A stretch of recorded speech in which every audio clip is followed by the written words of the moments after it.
ইলিয়াসউদ্দিন হযরতকে ওনার মহামূল্যবান তাকরীর পেশ করার জন্য অত্র জামিয়ার পক্ষ থেকে আসসালামু আলাইকুম ওয়া রাহমাতুল্লাহি ওয়া বারাকাতুহু। আলহামদুলিল্লাহিল্লাযী জাআলাশ শামসা ওয়াল কমারা বিহিসবান ওয়ান নাজমা ওয়াশ শাজারা ইয়াসজুদান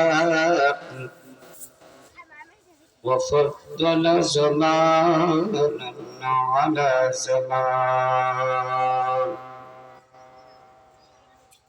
كما فضل مكانا على مكان وإنسانا على إنسان ونشهد أن لا إله إلا الله وحده لا شريك له وأشهد أن محمدا عبده ورسوله وقال الله تعالى قل يا عبادي الذين أسرفوا على أنفسهم لا تقنطوا من رحمة الله إن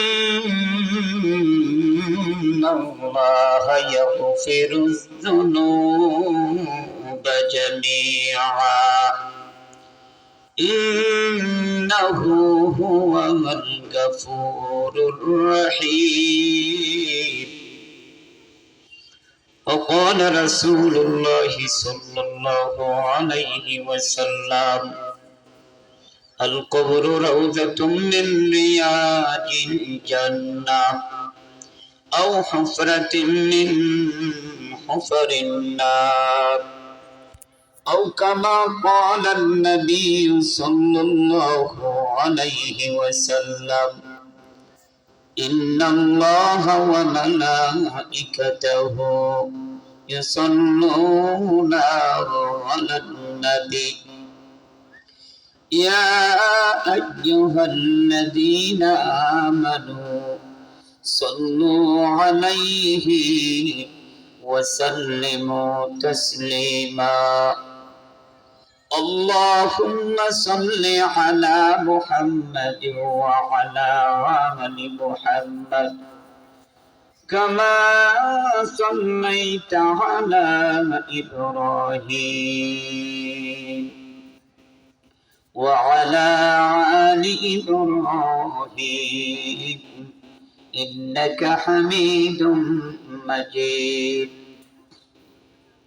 اللهم بارك على محمد وعلى آل محمد كما باركت على إبراهيم وعلى آل إبراهيم إنك حميد مجيد الحمد لله অধ্যকার জামিয়াতুস সুন্নাহ মহিলা মাদ্রাসা আজিমুশান ওয়াজ মাহফিল আজকের এই জান্নাতের বাগানের প্রধান মেহমান মুফতি মেরাজুল হক মাজহারি সাহেব, প্রধান বক্তা ওয়াহিদুল আলম, প্রধান আলোচক মাওলানা মুফতি শরীফুজ্জামান রাজীবপুরী,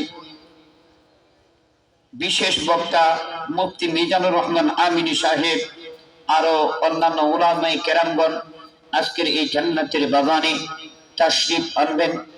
অনেকে আসছেন, অনেকেই রাস্তায় আছেন। আলহামদুলিল্লাহ, আজকে এই এলাকার জন্য গৌরব।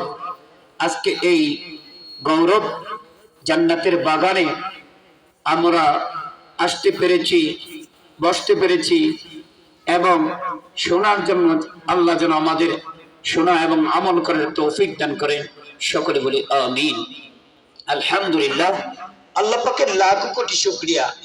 আল্লাহর নবীজি বলেন, لا يكاد قوم يذكرون الله إلا حفتهم الملائكة وغشيتهم الرحمة ونزلت عليهم سكينة وذكرهم الله في من عنده আল্লাহর নবীজি বলেন এই জান্নাতের বাগান যে সমস্ত এলাকার ভিতরে হয় আল্লাহ নবীর ঘোষণা মতে এই এলাকাটা জান্নাতের বাগান হয়ে যায়। আল্লাহ রাব্বুল আলামিন বলেন আমার নবীজি সাক্ষ্য দেয় দুনিয়ার ভিতরে যে মাজলিস কোনা হয় চতুর্পাশে দিয়া রহমতের ফেরেশতা দিয়ে বেষ্টন করে দেয়। এক এক ফেরেশতা আরেক ফেরেশতার উপরে উপরে উঠতে উঠতে প্রথম আসমান, দ্বিতীয় আসমান, তৃতীয় আসমান, চতুর্থ আসমান, সপ্তম আসমান পর্যন্ত পৌঁছিয়া যায়। আল্লাহর বান্দারা যখন সুবহানাল্লাহ বলে, আমার আল্লাহর নবীজি বলেন যখন বান্দারা আলহামদুলিল্লাহ বলে, আমার আল্লাহ রাব্বুল আলামিন শুকরিয়া গ্রহণ করে নেয়। দ্বিতীয়বার আমার মালিক ডাক দেয়, ও বান্দা যদি একবার সুবহানাল্লাহ বলে আকাশ থেকে জমিন পর্যন্ত বান্দার আমল নামা দিনে দিয়ে ভরিয়া দেয়। আতিনা ফি দারে উকবানা হাসান, আতিনা ফি দারে উকবানা হাসান, ইয়া গিয়াসাল মুস্তাগীসিন হাদিনা لم تخارها بالهموم والبناء আল্লাহর নবীজি ঘোষণা করিয়া দেয়, ও বান্দারা শুনিয়া নাও, এই জান্নাতের বাগান যখন আলোচনা করা হয় জান্নাতের চতুর্পাশে দিয়া বাগানের চতুর্পাশে দিয়া আমার আল্লাহ রহমতের ফেরেশতা দিয়া বেষ্টন করে নেয়। শুধু বেষ্টন করিয়া দেখেন তো হয় না, আমার মালিক ডাক কয়, ও বান্দারা শুনিয়া নাও, আমি আল্লাহ রাব্বুল আলামিন রহমতের চাদর দিয়া ডাকিয়া দেই। শুধু রহমতের চাদর দিয়া ডাকি না রে বান্দা, আমি আল্লাহ রাব্বুল আলামিন ওয়াগাশিয়াহুমুর রাহমা, আমার রহমত অগণিত বৃষ্টির ন্যায় নাজিল করতে থাকি। সুবহানাল্লাহ। এই কারণে সাহাবায়ে আজমায়ে কেরামদের মতন জিন্দেগি গঠন করতে হবে। আজকে আমার আলোচনা হলো সাহাবায়ে কেরামদের জিন্দেগি। সাহাবায়ে কেরামরা কেমন জিন্দেগি করছেন। নবী আলাইহিস সালাতু ওয়াস সালাম যখন মক্কা থেকে মদিনায় হিজরত করেন, তার একজন সাহাবী আরেকজন সাহাবীর সাথে বাই বাই করিয়া দিলেন যে আব্দুর রহমান আর সালাবাতুল আনসারী দুইজন সাহাবীকে এমন সন্ধি করে দিলেন, এমন ভাই ভাই স্বরূপ করে দিলেন। সাহাবায়ে আজমায়ে কেরামদের মধ্যে এরকম রুহামাউ বাইনাহুম তারাহান রুককান সুজদান ইয়াবতাহু। আল্লাহ রাব্বুল আলামিন বলেন সাহাবায়ে কেরামদের দ্বীনের ব্যাপারে এত কঠোর ছিল এবং দ্বীনের ব্যাপারে এত মুহাব্বত ছিল, আবার কাফেরদের ব্যাপারে কঠোর ছিল সেই রকম। এই কারণে সাহাবায়ে আজমায়ে কেরামদের জিন্দেগি, সাহাবারা জীবনকে কি করছেন, গুনাহ হয়ে গেলে সাহাবায়ে আজমায়ে কেরামদের ওই গুনার জন্য সব সময় কান্না করতেন। সাহাবায়ে আজমায়ে কেরামদের জিন্দেগি করিয়া দেখেন আল্লাহ নবীজি মক্কা থেকে মদিনায় হিজরত করার পর সাহাবায়ে আজমায়ে কেরামদের মধ্যে যখন ভ্রাতৃত্ব বন্ধন করে দিলেন, ডাক দিয়া বলেন তবুকের যুদ্ধে যাইব, সাইদ বিন আব্দুর রহমান তোমার বাড়িতে একজন আমানত হিসাবে সালাবাতুল আনসারীর বাড়িতে তোমার কি করে দিলাম, সাইদ বিন আব্দুর রহমানকে নিযুক্ত করে দিলাম। দুজন উভয় সাহাবী ডাক দেখা, ও বিশ্বনবী আপনি যে ভ্রাতৃত্ব বন্ধন করেছেন এটাই যথেষ্ট, আমরা আপনার উপর খুশি হয়ে গেলাম, আপনার উপর রাজি হয়ে গেলাম। দুইজন ভাই ভাই মুহাব্বতের সাহাবী সালাবাতুল আনসারী ডাক কয় ভাই তোমাকে আমার বাড়ির সমস্ত কিছু আমানত জমা দিয়ে দিলাম। আজকে তো মানুষের কথা আমানত কিয়ানত করা হয়, টাকা পয়সা রাখলেও আমানত কিয়ানত করা হয়। কথা রাখলেও খেয়ানত করা হয়, অন্যান্য জিনিসপত্র রাখলেও খেয়ানত করা হয়। আল্লাহর নবীজিদের ব্যাপারে এমন খেয়ানত ছিল না। যদিও ভুল ক্রমে হয়ে যাইত, তৎক্ষণাৎ মালিকের কাছে তওবা করিয়া আল্লাহর দরবারে যতক্ষণ পর্যন্ত কবুল না হতেন ততক্ষণ পর্যন্ত চোখের পানি ফলাইতেন। আল্লাহ রাব্বুল আলামিন কয় ফালইয়াদহাকু কালীলা ওয়ালইয়াবকু কাসীরা জাযাআন বিমা কানু ইয়াকসিবুন। আল্লাহ রাব্বুল আলামিন বলেন, ও দুনিয়ার মানুষ, কম কম আসো, বেশি বেশি খাও। সাহাবায়ে কেরাম যখন গুনাহ হয়ে যাইতেন বেশি বেশি খাতেন, আল্লাহর দরবার থেকে মঞ্জুর না হওয়া পর্যন্ত ক্ষান্ত হতেন না। আল্লাহর দরবারে এমন আল্লাহর নবীজি সালাবাতুল আনসারীর বাড়িতে আব্দুর রহমানকে নিযুক্ত করিয়া দিলেন। বাড়ির ভিতরে কয়েকদিন যায়, যাইতে যাইতে ইবলিস কুমন্ত্রণা দেয়। ইবলিস ডাক দেয়া কয় সাইদ বিন আব্দুর রহমান, শুনিয়া নাও, সালাবাতুল আনসারীর বাড়িতে এমন একটি সুন্দরী মহিলা আছে, বিবি আছে, তুমি তো এইটা দেখো নাই, তুমি ঘরে নজর করিয়া দেখো, দেখো কিরকম সুন্দর একটা বিবি দেখা যায়। সাইদ বিন আব্দুর রহমান ঘরের ভিতরে ঢুকিয়া যায়, যাইয়া যখন বিবি সাহেবের হাতটা ধরিয়া নয়, বিবি ডাক দেয়া কয়, সালাবাতুল আনসারীর বিবি ডাক দেয়া কয়, তোমার কি মনে আল্লাহর ভয় নাই, জান্নাতের ভয় নাই, জাহান্নামের ভয় নাই? আমার আল্লাহ রাব্বুল আলামিন ডাক দেয়া কয়, যে বান্দারা আমি আল্লাহ তাআলার ভয় করতে থাকে, ইত্তাকুল্লাহ, যারা আমি আল্লাহকে ভয় করে তারাই হইল মুমিন বান্দা, তারাই হইল ঈমানদার বান্দা। আল্লাহর নবীজি সাহাবায়ে কেরামদের ভ্রাতৃত্ব ঠিক রাখার জন্য সাইদ বিন আব্দুর রহমান এমন করিয়া যখন ভুল করিয়া ফেলায়, আল্লাহ দরবারে মুনাজাত করে দৌড়ে পাহাড়ের ভিতরে যায়। আল্লাহর নবীজি তাবুকে যুদ্ধ থেকে যখন ফিরে আসে, সমস্ত সাহাবীরা তাকে সাদর সম্ভাষণ জানায়, সাদর সম্ভাষণ জানাইয়া ডাক দেয়, আমাদের নবী তাবুকে যুদ্ধে জয় করে এসেছে, আমরা এখন সফল কাম। আল্লাহর নবীজি এমন খুশি হয়ে যায়, দেখতে দেখতে সকল সাহাবায়ে কেরাম সামনে আসিয়া দাঁড়ায়। আল্লাহর নবী দেখেন সাইদ বিন আব্দুর রহমানকে দেখা যাচ্ছে না, দেখো তো আমার সাহাবী কোথায়? সাইদ বিন আব্দুর রহমান এমন করিয়া যখন তিনি দৌড় মারলেন পাহাড়ের কাছে, ডাক দিয়া আমার মালিকের দরবারে মালিকের ডাক দেয়, মালিক তুমি আমারে মাফ করিয়া দাও। আল্লাহর নবীজি ডাক দেখায়, ও আমার সাহাবী সকলে যাও, সাইদ বিন আব্দুর রহমানকে ডাক দিয়া নিয়ে আসো আমার কাছে। আব্দুর রহমানকে পায় না, সাইদ বিন আব্দুর রহমানকে যখন খুঁজে পায় না, এমন খুঁজতে খুঁজতে যখন রাস্তা দেয়া যায়, জঙ্গলের ভিতরে প্রতিদিন রাত্রে কাঁদে, আল্লাহর দরবারে মুনাজাত করে একটা মাত্র গুনার কারণে।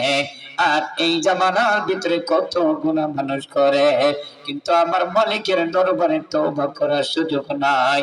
আমার মালিক কয়, দুনিয়ার ভিতরে যে যায় কাজ করে আসতেছ, আমি মালিকের কাছে যদি তওবা না করে আসো, তাহলে সমস্ত আমল বরবাদ, সমস্ত নেকি বরবাদ। আমি আল্লাহর দরবারে ক্ষমা দরবারে ফিরে আসো। এই কারণে আমার আল্লাহ রাব্বুল আলামিন কয়, قل يا عبادي الذين أسرفوا على أنفسهم لا تقنطوا من رحمة الله إن الله يغفر الذنوب جميعا ইন্নাহু হুয়াল গাফুরুর রহিম। আল্লাহ রাব্বুল আলামিন কন, ও দুনিয়ার মানুষেরা, আমি আল্লাহর ক্ষমার দরজায় ফিরে আসো। আমি আল্লাহ ক্ষমার দরজায় যখন ফিরে আসবা, আমি আল্লাহ রাব্বুল আলামিন তোমার জিন্দেগীর গুনাহগাতা মাফ করিয়া দিব। আল্লাহর নবী যেটা কয়, ও সাহাবীরা, সাইদ বিন আব্দুর রহমানকে খবর দাও। সাইদ বিন আব্দুর রহমানকে যখন খবর দিয়ে নিয়ে আসে, আসার পরে সাইদ বিন আব্দুর রহমান ডাক দেয়া, ভাই, আল্লাহর নবীজির সামনে আমার মুখ দেখাবার জায়গা নাই। এইরকম হযরত আলী রাদিয়াল্লাহু তাআলার কাছে একজন ইহুদি এবং মুসলমান দুইজনকে আল্লাহর নবীজি বিচার করে দিলেন। মুসলমান ডাক দেয়া, আমার বিচারটা মন মতো হয় না। ওমরের দরবারে যাইয়া কয়, আল্লাহর নবীজি বিচার করেছে, কিন্তু বিচারটা মনের মতন হয় না। ওমর রাদিয়াল্লাহু তাআলা কয়, মনের মতন হয় না, এইখানে দাঁড়াও, আমি না আসা পর্যন্ত যাইতে পারবো না। ঘরের ভিতরে ওমর যখন দরদিয়ার ঢোকে, এমন একটি তরোয়াল নিয়ে আসে, ডাক দেয়া কয়, বলো তো দেখি মুসলমান, আবার একবার বলো তো তোমার ইতিহাস। মুসলমান ডাক দেয়া কয়, আল্লাহ নবীজি যে বিচার করেছে, এই বিচার তো আমার মন মতো হয় নাই। উমর এমন কথার মাত্র এমন তরোয়াল দিয়া কল্লাটা কাইটা দ্বিখণ্ডিত কইরা ফেলাইছে। আল্লাহর নবীজির বিচার যে মানে না, আল্লাহর নবীর কথা যে মানতে পারে না, তার জমিনের ভিতরে বাঁচার কোনো অধিকার নাই। না না না, ভয় পেও না বন্ধু আমার, কদম বাড়াওয়াগে রক্ত সাগর দেশে দিবে মুসলিমেরা জাগে। না না না, ভয় পেও না বন্ধু আমার, কদম বাড়াওয়াগে রক্ত সাগর ভেরিয়ে দিবে মুসলিমেরা জাগে। আল্লাহু আকবার। আল্লাহর নবীজি ডাক দেয়, ও সাহাবায়ে কেরাম, দৌড়ে যাও, আমার সাহাবাকে নিয়ে আসিয়া। আল্লাহর নবীজির সাহাবী যখন হযরতে ওমর, হযরতে আলী, সাহাবা যখন দৌড় দিয়া যায়, যাইয়া যখন ডাক দেয়, আব্দুর রহমান বিন সাইদকে ডাক দিয়া বলেন, ও সাহাবা, নবীজির দরবারে যাও। নবীজির দরবারে যাওয়ার কোনো সাহস নাই, একবার আবু বকরের দরবারে আমারে নিয়ে যাও। আবু বকরের দরবারে নিয়ে যাও। আবু বকরের দরবারে নিয়ে যখন যায়, আবু বকর কয়, তোমার গুনাহ মাফ করবে কি করবে না এই কথা তো আমার জানা নাই। আবার যখন নিয়ে গেছি ওমরের দরবারে, ওমর কয়, আমার দরবারে তোমার ঠাঁই নাই, কারণ জানি তোমার গুনার কারণে আমার আল্লাহ এই জায়গা পর্যন্ত রহমতের বঞ্চিত করে দিবে। যাও না দেখি, যাও একবার। সাহাবী, কয়েকজন সাহাবী তো তোমাকে বিদায় করে দিলেন, আবার যাও না তুমি মুহাম্মাদের দরবারে।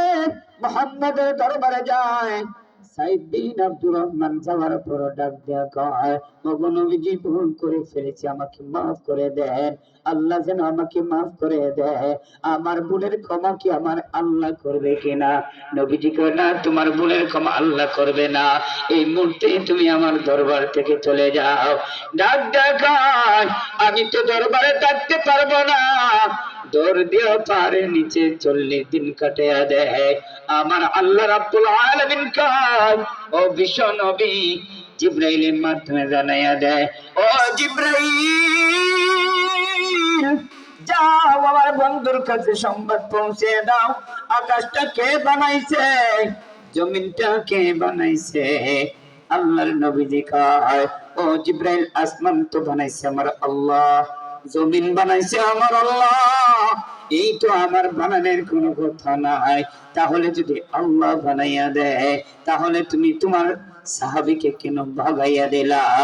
আমি আল্লাহ রাব্বুল আলামিন সাহাবীকে মাফ করে দিয়েছি। সুবহানাল্লাহ। এই কারণে সাহাবায়ে আজমে কেরামদের জিন্দেগি গঠন করতে হবে। সাহাবারা জীবনে কোনো গুনাহ হলে তৎক্ষণাৎ মাপ চেয়ে গুনাহ ক্ষমা করে নিতেন। আজও আমাদেরও প্রত্যেকের উচিত গুনাহ হয়ে গেলে অজান্তে মাপ চেয়ে নেওয়া উচিত। তওবাতুন নসুহা, এমন তওবা করা উচিত যে সামনে আর যে গুনাহটা হয়েছে সামনে আর যেন সেই গুনাহটা না হয়। মহান আল্লাহ রাব্বুল আলামিন আমাদের প্রত্যেক ভাইদেরকে সাহাবায়ে কেরামদের জিন্দেগি গঠন করার জন্য তৌফিক দান করুন।